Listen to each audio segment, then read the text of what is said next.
Hello my dear students, উড়ান পাঠশালা তোমাদের সকলকে স্বাগত জানাই। আমি সৌমেন স্যার তোমাদের চ্যাপ্টার ভিত্তিক যে কোশ্চেনগুলোকে নিয়ে আলোচনা করছি সামনের এই এক্সামগুলোর জন্য। West Bengal police, Kolkata police এই এক্সামগুলোর জন্য চ্যাপ্টার ভিত্তিক তোমাদের অ্যারিথমেটিকের প্রশ্নগুলোকে সলভ করানো হচ্ছে। তো আজকে আমরা যে টপিকটাকে নিয়ে আলোচনা করব সেটা হচ্ছে রেশিও প্রপোর্শন। ঠিক আছে, আমরা যে টপিকটাকে নিয়ে আলোচনা করব সেটা হচ্ছে রেশিও প্রপোর্শন। আর দেখে নেবো এর আন্ডারে কিছু ইম্পর্টেন্ট টাইপ কোশ্চেন যেগুলো এক্সামে আসার মতো। তো ফার্স্ট যে প্রশ্নটাকে নিয়ে আমরা আলোচনা করব, বলছে 80 লিটার মিশ্রণে দুধ ও জলের অনুপাত 9:1। দুধ এবং জলের অনুপাত 4:1 হলে কতটা জল যোগ করতে হবে? বলছে 80 লিটার একটা মিশ্রণ রয়েছে, যাতে দুধ আর জলের অনুপাত 9:1, কতটা জল যোগ করতে হবে যাতে দুধ আর জলের অনুপাত 4:1 হয়ে যায়? রেশিও মেথডে খুব সিম্পল ভাবে কোশ্চেনটাকে সলভ করা যায়। আমি এখানে লিখছি যে milk is to water, ratio দেওয়া আছে 9:1, দেখা হলো 9:1। ঠিক আছে, দুধ আর জলের অনুপাত 4:1 পরে হয়েছে জল যোগ করার পর। তো কতটা জল যোগ করতে হয়েছে সেটা এখানে কোশ্চেন। আচ্ছা, 80 লিটার মিশ্রণ মানে এই টোটাল কোয়ান্টিটিটা হচ্ছে 80 লিটার। শুরুতে যে রেশিওটা দেওয়া আছে তার টোটাল কোয়ান্টিটি হচ্ছে 80 লিটার। যদি আমি জল যোগ করি তাহলে জলের পরিমাণ কখনো কিন্তু সেম থাকার কথা না। যদি আমি জল যোগ করি তাহলে দুধের পরিমাণ সেম থাকার কথা, কিন্তু এখানে দুধের পরিমাণটা সেম দেওয়া নেই। তাহলে আমাদের প্রথম কাজ হবে হচ্ছে এই দুধের পরিমাণটাকে সেম করে দেওয়া। তাহলে এই দুটো নাম্বারকে সেম বানানোর জন্য উপরের রেশিওটাকে আমি 4 দিয়ে মাল্টিপ্লাই করব, আর নিচের রেশিওটাকে আমি 9 দিয়ে মাল্টিপ্লাই করব। তাহলে উপরের রেশিওটাকে আমি 4 দিয়ে বোথ সাইড মাল্টিপ্লাই করছি, আর নিচে আমি 9 দিয়ে বোথ সাইড মাল্টিপ্লাই করছি। করার পর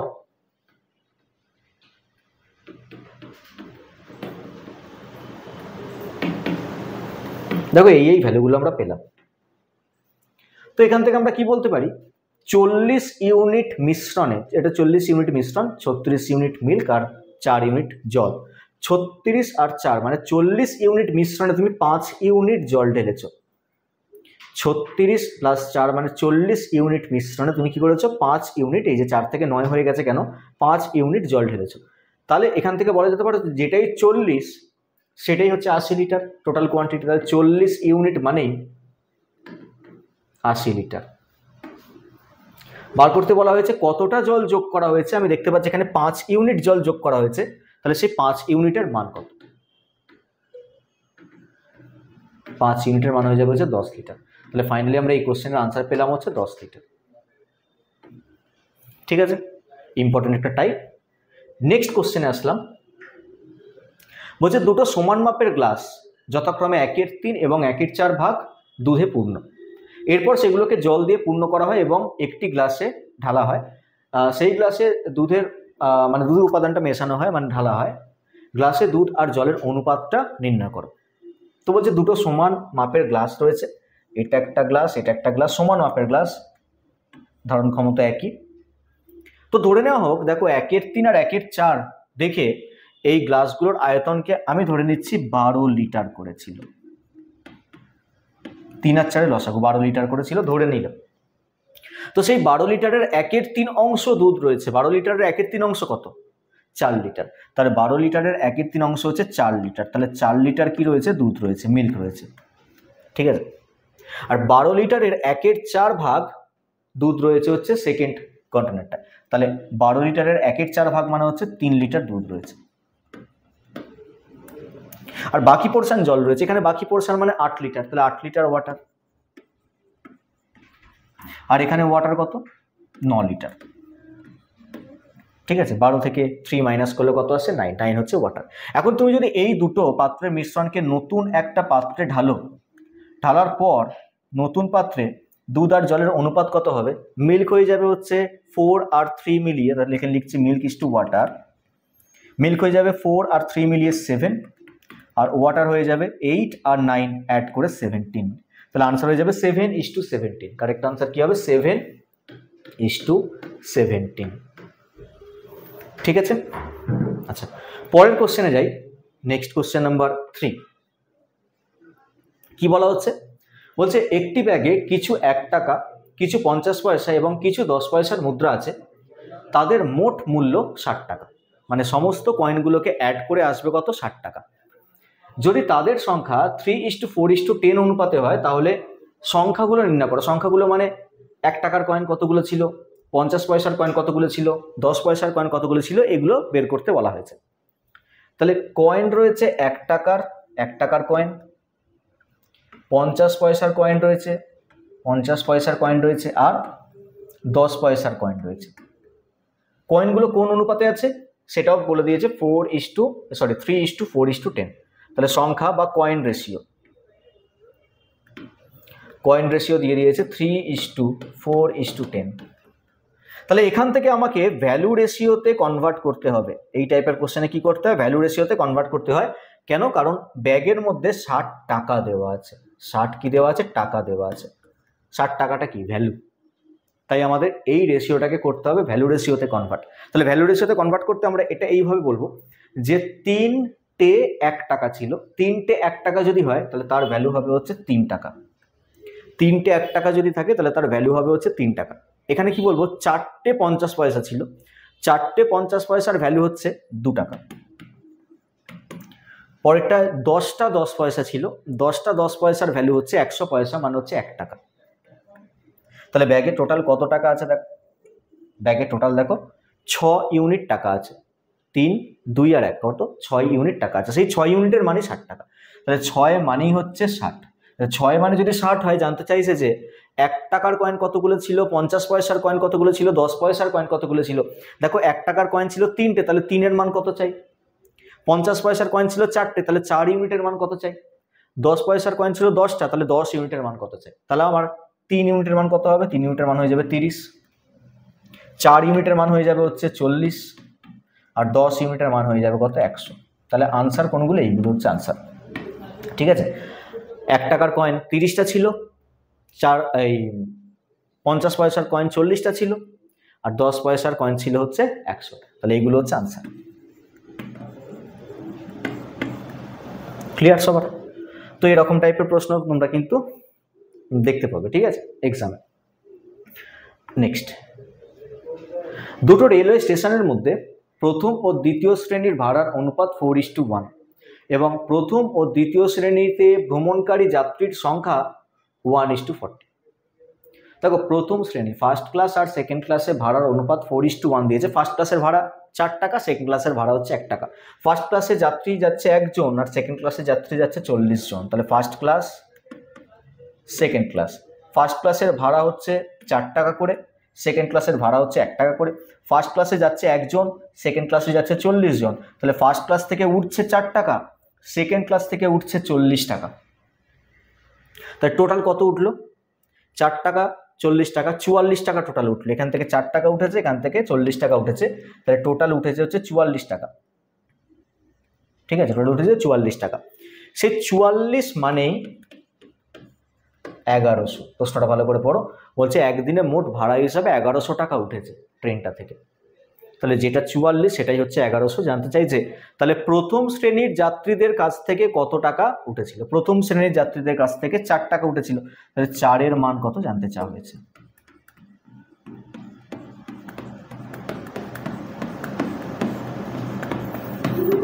তাহলে 100 টাকা ছিল।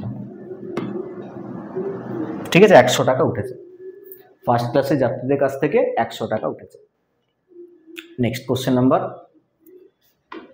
5। 3টে গ্লাস এ, বি এবং সি যাদের ধারণ ক্ষমতা 2:3:4, স্পিরিটার জল রয়েছে। বি এবং সিতে স্পিরিট ও জলের অনুপাত যথাক্রমে 1:5, 3:5 এবং 5:7।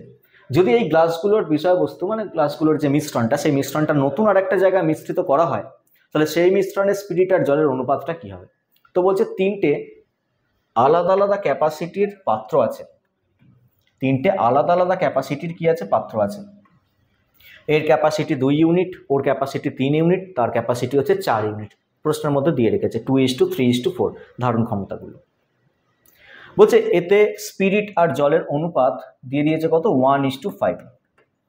এতে স্পিরিট আর জলের অনুপাত দিয়ে দিয়েছে 3:5, আর এতে স্পিরিট আর জলের অনুপাত দিয়ে দিয়েছে 5:7। ঠিক আছে, আচ্ছা আমি যদি জানতে চাই যে এখানে কত ইউনিট মিশ্রণ আছে, তোমরা রেশিওটা দেখেই বলতে পারবে এখানে 6 ইউনিট মিশ্রণ আছে, এখানে 8 ইউনিট মিশ্রণ আছে, আর এখানে 12 ইউনিট মিশ্রণ আছে। কি বললাম, এখানে 6 ইউনিট, এখানে 8 ইউনিট, আর এখানে 12 ইউনিট মিশ্রণ আছে। তাহলে আমার প্রথম কাজ হবে হচ্ছে এই 6 ইউনিট, 8 ইউনিট আর 12 ইউনিটকে এদেরকে সেম করে দেওয়া। তাহলে 6, 8 আর 12 আমরা কি করবো, আগে এলসিএম নেবো। সেই এলসিএম করে আমরা দেখবো যে সেই এলসিএম ফলটা আনতে আমরা এখানে এখানে আর এখানে কি কি দিয়ে গুণ করছি। তাহলে 6, 12 আর 6, 8 আর 12, 6, 8 আর 12 এলসিএম, এদের এলসিএম হবে কত, 24। প্রত্যেকের নামটাতেই 24 আছে, তাহলে এলসিএম হবে কত, 24। এবার সেই 24 আনবার জন্য আমরা এখানে কত দিয়ে গুণ করব, এখানে হয়ে রয়েছে 6, তাহলে কত দিয়ে গুণ করলে 24 আসবে, 4 দিয়ে গুণ করলে 24 আসবে। এটাকেও তোমাকে দেখতে হবে কত দিয়ে গুণ করলে 24 পাওয়া যায়। হয়ে রয়েছে 8, আমাকে আনতে হবে 24, তাহলে গুণ করতে হবে 3 দিয়ে, তাহলে এখানে 3 দিয়ে গুণ করতে হবে। আর এখানে হয়ে রয়েছে 12, আর আমাকে 24 আনতে হবে, তাহলে গুণ করবো হচ্ছে কত দিয়ে, 2 দিয়ে। এতখানি পর্যন্ত আশা করি ক্লিয়ার। এবার এখানে তুমি দেখো, যখনই তুমি 4, 3 আর 2 দিয়ে গুণ করলে সবগুলোর কোয়ান্টিটি 24 ইউনিটে কনভার্ট হয়ে গেল। সবগুলোর কোয়ান্টিটি যদি 24 ইউনিটে কনভার্ট হয়ে যায়, তাহলে 3টে গ্লাসের আয়তন কি হয়ে গেল, সেম হয়ে গেল। কিন্তু প্রশ্নে কিন্তু একবারও বলা নেই যে 3টে গ্লাসের আয়তন সেম ছিল। প্রশ্নে বলেছে তাদের ধারণ ক্ষমতা ছিল হচ্ছে 2:3:4, তাহলে 3টে গ্লাসের আয়তন তো সেম ছিল না। তাহলে যখন এখানে প্রশ্নের মধ্যে দিয়ে রেখে যে 3টে গ্লাসের আয়তন 2:3:4, তাহলে তোমাকে আরো এক্সট্রা করে এদিকে 2, এখানে 3 আর এখানে 4 আরো গুণ করতে হবে। তাহলে এখানে আরো একটা 2 মাল্টিপ্লাই হবে, এখানে আরো একটা কি গুণ হবে, এই যে দ্বিতীয় এই 3টা গুণ হবে, আর এখানে গুণ হবে কত, আর এই 4টা গুণ হবে। গুণ করার পর এবার আমরা লিখবো, আচ্ছা তাহলে এই অনুপাতটা ফাইনালি কত দিয়ে গুণ হচ্ছে, 8 দিয়ে গুণ হচ্ছে। এই অনুপাতটা ফাইনালি গুণ হচ্ছে 9 দিয়ে, আর এই অনুপাতটা ফাইনালি গুণ হচ্ছে কত দিয়ে, 8 দিয়ে। তাহলে গুণ করার পর ভ্যালুগুলোকে আমি লিখছি, এটা 8 দিয়ে গুণ হচ্ছে মানে 8, আর 5কে 8 দিয়ে গুণ করে 5 8 40। এটা গুণ হচ্ছে 9 দিয়ে, তাহলে 3 9 হচ্ছে 27, আর এটা গুণ হচ্ছে 9 দিয়ে, 5 9 হচ্ছে 45। এটা গুণ হচ্ছে কত দিয়ে, 8 দিয়ে, তাহলে 5 8 40, 7 8 কত, 56। তাহলে প্রথম নাম্বারগুলো হচ্ছে কি স্পিরিটের পরিমাণ, আর দ্বিতীয় নাম্বারগুলো হচ্ছে জলের পরিমাণ। যখন আমরা এই 3টে গ্লাসের মিশ্রণকে নতুন আর একটা গ্লাসে ঢালবো, তখন স্পিরিটের পরিমাণ কি হবে, 8, 27 আর 40কে আমরা যোগ করে দেবো। তাহলে 8, 27 মানে হচ্ছে কত, 35 আর 40 মানে কত, 75। তাহলে স্পিরিটের পরিমাণ হয়ে গেল কত, 75। আর জল কত হবে, জল হচ্ছে 40, 45 মানে 85 আর এখানে কত, 56, 85 আর 56 মানে কত, 141, তাহলে 141। তাহলে 75:141, এটা হবে ফাইনাল আনসার। কিন্তু এই নাম্বারটা দেখো দুটোই 3 দিয়ে কাটাকুটি হচ্ছে, 3 দিয়ে কাটলে এটা হয়ে যাবে কত, 25, আর 3 দিয়ে কাটলে এটা, 3 দিয়ে কাটলে কত আসছে, 3 4 12, 3 7 21। তাহলে ফাইনালি আমরা যে আনসারটা পেলাম সেটা হচ্ছে 25:47। ক্লিয়ার হয়েছে আশা করি। তো আমরা নেক্সট কোশ্চেনে মুভ করবো। তো এই টাইপটা কিন্তু ইম্পর্টেন্ট একটা টাইপ। তো এখানে যেমন আমরা 3টে গ্লাস দিয়ে রেখেছি, তোমাদের প্রশ্ন হয়তো এরকম না বড় আসলেও অন্তত 2টো গ্লাসের প্রশ্ন কিন্তু আসতেই পারে, ঠিক আছে। সেখানে আমরা 2টো অনুপাত নিয়ে কাজ করব, 3 নম্বরটা নাও দেওয়া থাকতে পারে। তো একটা বড় কোশ্চেন নিয়ে তোমাদের বুঝিয়ে দেওয়া হলো। চলো নেক্সট কোশ্চেনে যাই।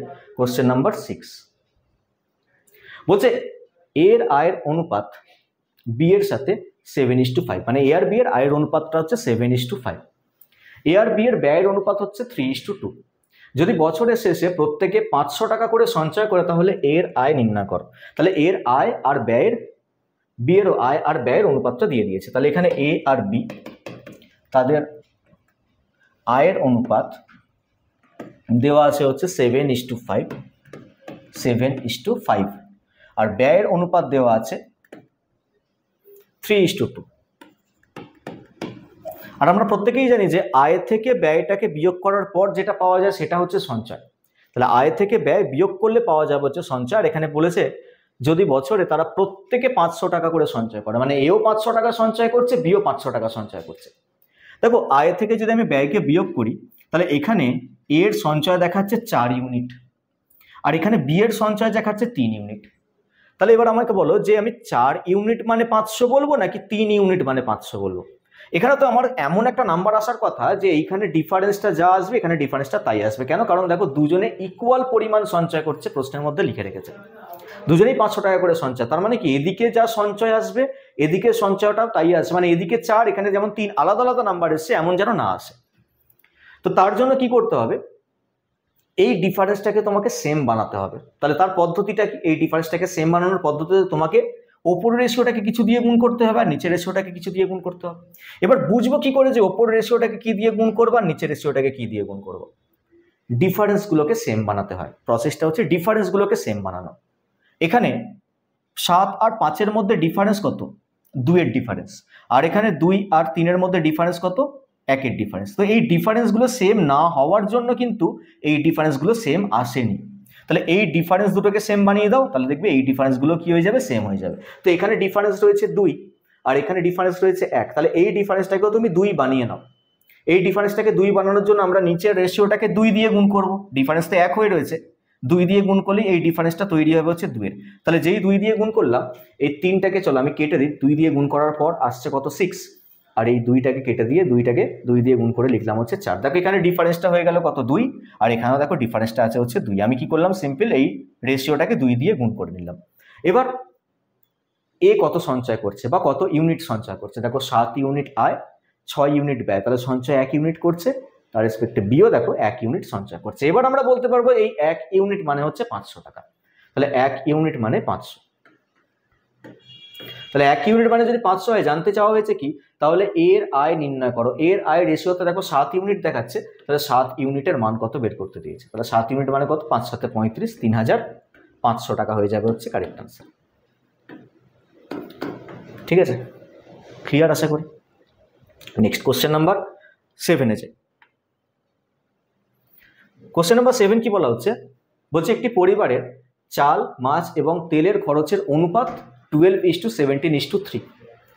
এই বস্তুর দাম যথাক্রমে 20%, 30% এবং 50% বৃদ্ধি পেয়েছে। পরিবারের মোট খরচ কত শতাংশ বৃদ্ধি পেয়েছে? তাহলে এখানে দামের অনুপাত দিয়ে দিয়েছে 12:17:3। বলছে এগুলো 20%, 30% আর 50% করে যদি বৃদ্ধি পায়, তাহলে পরিবারের মোট খরচ কত পার্সেন্ট বৃদ্ধি পাচ্ছে। ঠিক আছে, দেখো এটাকে আমরা যখন এটাকে সলভ করব, তোমরা পার্সেন্টেজের মাধ্যমে কোশ্চেনটাকে সলভ করতে পারো। আবার আমি একটা মেথড দেখাচ্ছি, সেটা হচ্ছে অ্যাভারেজের কনসেপ্ট। সেই অ্যাভারেজের কনসেপ্টের মাধ্যমেও কিন্তু আমরা কোশ্চেনটাকে সলভ করতে পারি। এই মেথডটা হচ্ছে সবথেকে ইজি, অ্যাভারেজ। তো তোমরা কি করবে? এই 3টে পার্সেন্টেজের অ্যাভারেজ ক্যালকুলেট করবে। এবার এই 3টে পার্সেন্টেজের অ্যাভারেজ মানে কিন্তু এই 3টে পার্সেন্টেজকে যোগ করে 3 দিয়ে ডিভাইড করে দেবা না। 3টে পার্সেন্টেজের অ্যাভারেজ ক্যালকুলেট করতে তোমরা কি করবে? এরকম 20% করে ভেবে নেবে 12 বার আছে। মানে 20% কবার আছে? 12 বার আছে। তার মানে তোমাকে 20-এর সঙ্গে 12কে গুণ করতে হবে, 30-এর সঙ্গে 17কে গুণ করতে হবে, 50-এর সঙ্গে 3কে গুণ করতে হবে। গুণ করার পর তাদেরকে যোগ করতে হবে। যোগ করে টোটাল এখানে কতগুলো নাম্বার আছে? 12, 17 আর 3 মানে কত? টোটাল হচ্ছে 32। তাহলে 32 দিয়ে ভাগ করতে হবে। তাহলে এখানে আমি কি করব? 20 × 12 প্লাস 30 × 17 প্লাস 50 × 3, তাকে ডিভাইড করব কত দিয়ে? 32 দিয়ে। তো ফাইনালি আমরা আনসার পাবো। তাহলে এটা কত? 240 প্লাস এটা হচ্ছে, পরেরটা হচ্ছে 3 × 17 = 51, 510, পরেরটা হচ্ছে 150।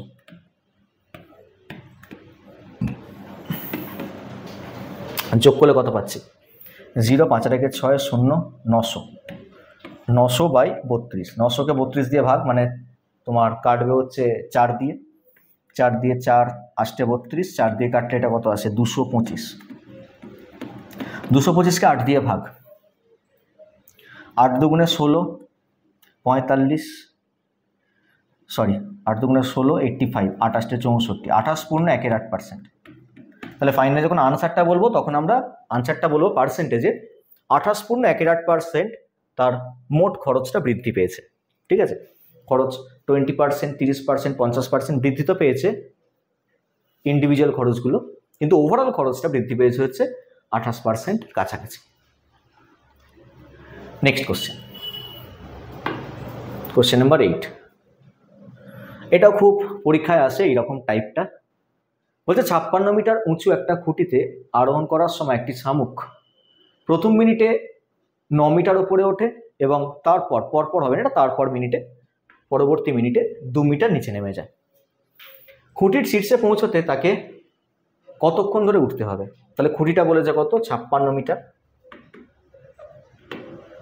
56 মিটার। প্রথম মিনিটে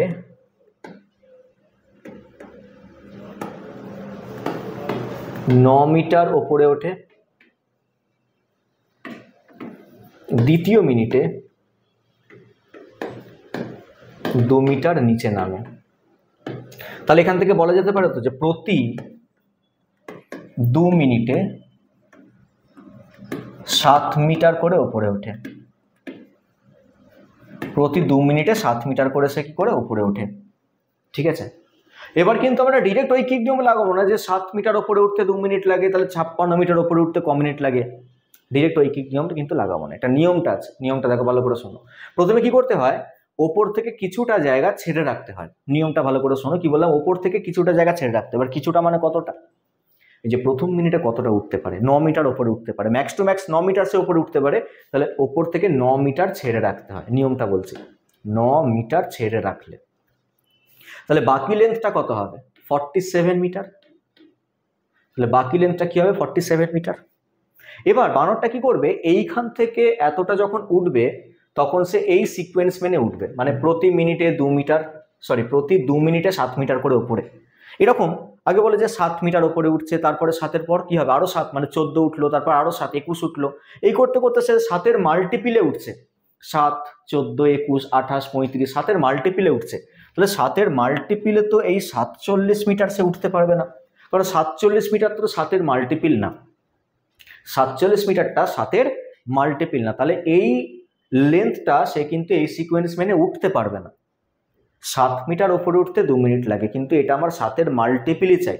তো 7-এর মাল্টিপিল বানানোর জন্য আমি এক কাজ করি, তাহলে 47টাকে আমি 47-এর পরে 7-এর মাল্টিপিল কি আছে, 49, পরের ঠিক 7-এর মাল্টিপিলটা নিয়ে নেবে 49। তাহলে এটাকে আমি কাটলাম এখান থেকে আর 49 লিখলাম। তাহলে এখান থেকে যদি আমি 2 মিটার বাড়িয়ে দিই তাহলে ওপর থেকে 2 মিটার কমাতে হবে, তাহলে 9টাকে মুছে দিয়ে আমি কি লিখবো, 7 লিখবো।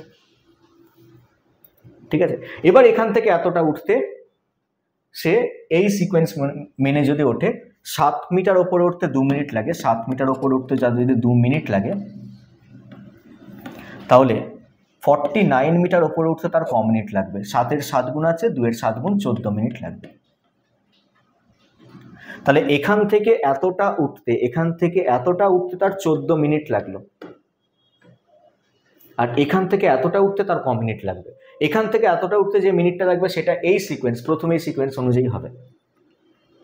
প্রথম 9 মিনিটে, এই যে প্রথম মিনিটে 9 মিটার ওপরে ওঠে, তাহলে এই সিকোয়েন্স অনুযায়ী হবে। তো সেটা বের করতে তুমি কি করবে, এখানে যে সংখ্যাটা লেখা আছে 7 সেটা তুমি লবে লিখবে, আর এখানে আগে যে সংখ্যাটা লেখা ছিল 9 সেটাকে নিচে লিখবে, এত মিনিট লাগবে।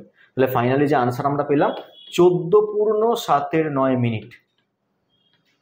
তাহলে আনসার কত হলো, 14 পূর্ণ 7-এর 9 মিনিট। এটা হচ্ছে ফাইনাল আনসার, 14 পূর্ণ 7-এর 9 minute.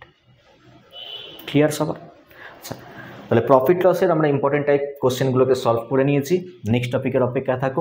Thank you everyone and keep learning.